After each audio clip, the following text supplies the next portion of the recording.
A situation that has been building for a number of months now. Much of what has happened has been fueled by the country's struggling economy.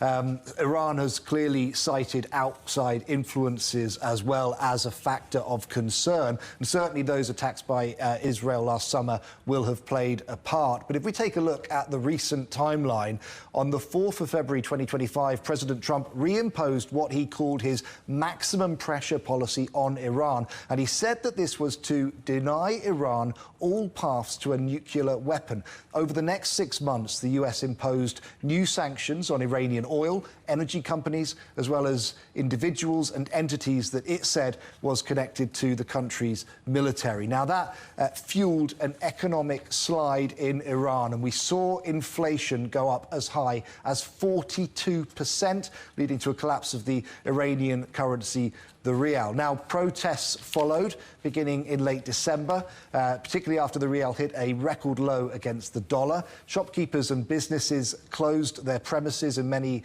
instances, particularly at 2 big shopping malls in Tehran. Over the next few days, social media videos appeared online showing more protests in the same area, and shops in Tehran's Grand Bazaar joined those strikes. Students too began protesting at universities, and we saw a number of universities subsequently being closed. Unrest took place in other cities, and we began to hear reports of the first deaths. Now, as that death toll rose, on the 2nd of January, President Trump warned that the US could intervene if more people died. However, we did see more protests continue in more than 100 different locations across the country.